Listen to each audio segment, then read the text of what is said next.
Hi guys! So andito na tayo sa may buffet area. Nakasama doon sa binili naming tour package. So ipapakita ko sa inyo kung ano yung mga pwedeng kainin dito. So ayun, una sa lahat, may mga soup dito. Diyan yung nakalagay, merong spicy seafood um, clear soup, may vegetarian soup with tofu, may hot and spicy soup with pork ribs. So again, ito yung mga itsura. Ganyan, ganyan, So let's move over to the dishes. And dyan yung mga plates, by the way. So meron sila ditong rice. Meron sila ditong fried rice. Tapos meron sila ditong stir-fried chicken and holy basil. Tapos meron sila ditong, I think, stir-fried Chinese cabbage with fish sauce. Oh my gosh, that looks amazing. Parang yun ata yung stir-fried Chinese cabbage with fish sauce. Ito yung seasonal vegetables with garlic. They also have macaroni with seafood. Meron din ditong stir-fried chicken with pea and mala sauce. Ay, parang wrong. O, tama, yun yun. Tapos meron ditong steamed fish with lemon and chilies. Meron din sila ditong braised pork leg. Yun ang gusto ko. They also have, which is chicken sausage. They also have garlic fried chicken drumsticks. And of course, yung kanilang sauce. So patis, I'm assuming meron silang, I don't know, hot sauce siguro yan. Meron din silang soy sauce and ketchup. And of course, meron silang mga, what do you call this, mga fruits. Feeling ko, ano to? And then this one. Yambin. Parang yung langkamas. Singkamas. Ayan, tapos meron sila ditong cantaloupe. Tapos yung sa dessert nila, yung mga traditional Thai desserts. Of course, everything in coconut. Yan yung mga yan. Gnocchi. Gnocchi in coconut milk, that one. Tapos ito yung mga sago with corn and coconut milk. Again, ito yung gnocchi, ito yung sago. So we move over to the refreshments or drink station. They have here juices, pandan, juice to be exact, and they also have cold water. Free ba yung mga soft drinks? Hindi. So hindi free yung soft drinks. So let's eat, guys. Spicy pork stew, something. Pero mukha siyang sinigang. Tastes like sinigang though. You try. Muffin? Not so much. Pero may kamatis siya and like Ito, alam mo, di ba sa atin, ang tawag ko? Anghang ba? Hindi, nalunon ko. Nalunon ko kaagad yung sili. Umirit. Ikaw din? So how is it so far? Ikaw, how is it so far? No, I mean siya. Like, Okay. literally changing everything. Nung una, Literal na uprooting kayong, yun yung nangyari eh. Kasi before lahat iniwan ko. Friends ko. Siyempre, teenage years. Mm-mm. Iniwan mo lahat. So, naano din ako, na-depressed din ako before. Kasi, Ay, totoo? Oo. Tapos hindi rin ako agad nakapag-aral dito kasi nga, that time, walang visa si mama. Lahat ng tourist visa sa exit-exit. So, imagine mo, every 15 days, kailangan mo pabalik-balik sa Cambodia. Every 15 days, apat ka na. Pwede ang gastos. Grabe din pala. Before may work lang si mom ko. Tapos, lang kami, tourist, hindi na bumalik. Tapos noon, yung visa ng every 15 days sa Cambodia, unlimited. Oo. Hanggang binago nila parang 1 year, 3 times. Ganun. So, kailangan i-schedule mo yun sa utak mo. Dapat ganito, next time Cambodia, next time Lao. Next time Chinota na. Grabe. From here to Cambodia border, 4 hours. Saan lang ba? Ang alam ko by bus, di ba?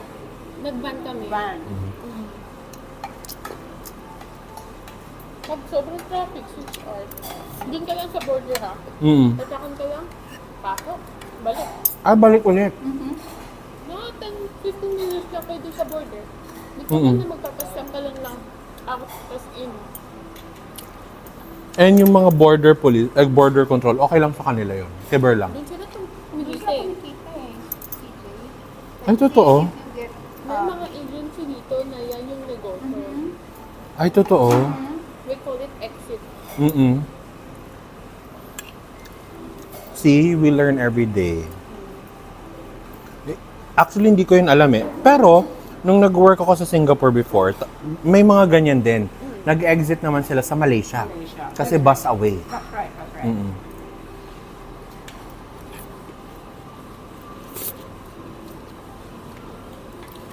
Iba't iba yung policy. Every year dati, unlimited ang Cambodia. So kahit lagi kang Cambodia, pwede. Okay lang. Pero pinalitan nila before twice a year ka lang pwede mag-Cambodia, tapos bawat sunod-sunod. Ay, totoo. So kailangan i-schedule mo, this time, Chiang Mai na, this time, Cambodia. Ganun. So, literal, hindi din talaga madali ang nangyari. Kasi sa amin, ano lang yun eh, biglaan. Gusto lang magsama-sama ng family namin. Sak nahulog, sorry.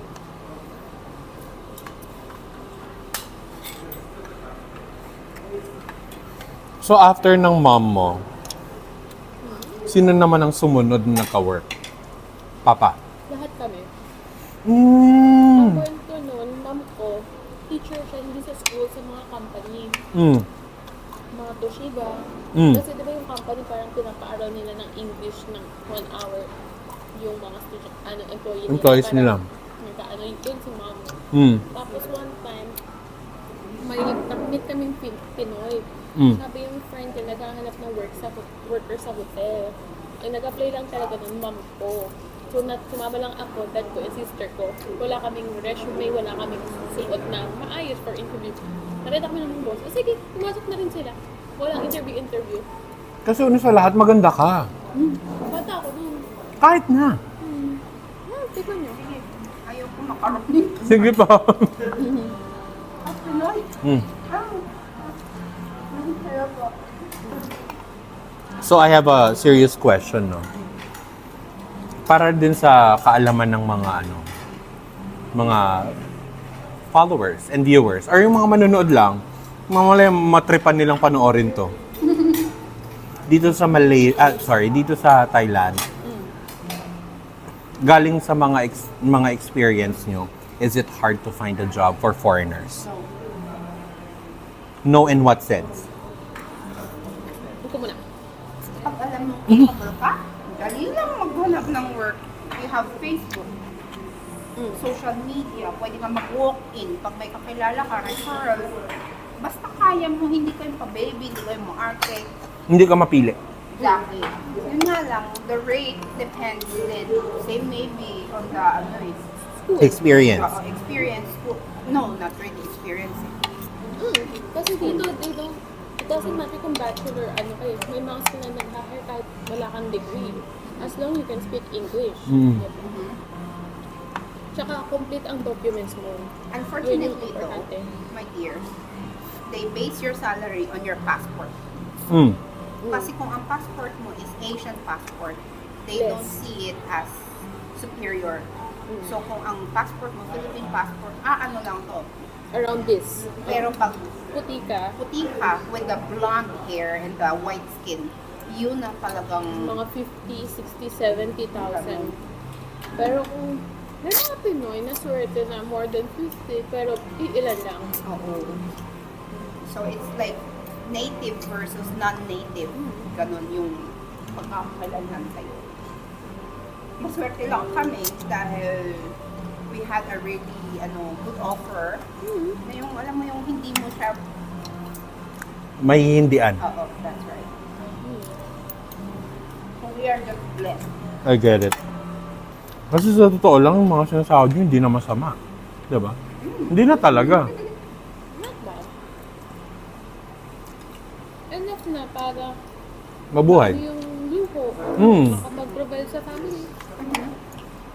Unless, of course, yung lifestyle mo is food. Din. Tama. Kahit everyday kami mag-eat out, it's affordable, di ba? Yung okay. eat out sa mga Tama, normal na tama. kainan. Sorry. Cut. Yun nga yung napansin ko. It's very affordable here. I mean, food in general. Kasi na-try kong, I don't know what you call it here. Sa Singapore kasi, they call it hawker. Yung mga sa gilid-gilid. Turo-turo. Mm. Talagang Dito, onti lang yung mga turo-turo. Marami yung mga made to order. Mm.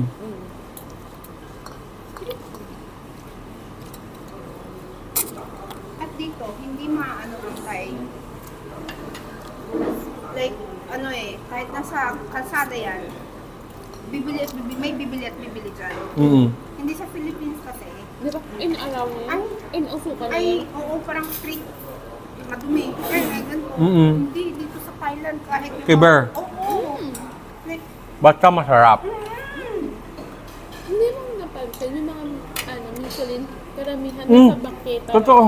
Nung pinuntahan natin Hindi sa yung mga nasa restaurant na J.O. J.O. yung J.O. yenta Cha? ko, yung katabi ng school na pinunta, katabi yung malapit Mm, sa school. mm-mm. Parang, akala mo, ang dumi, parang, pero hindi.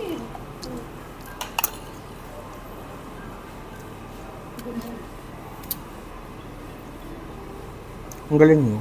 Napansin mo naman dito, ang dami kang makikitang budol, di ba? So kung di ka marunong mag-control, syempre, Ibudol talaga ito eh.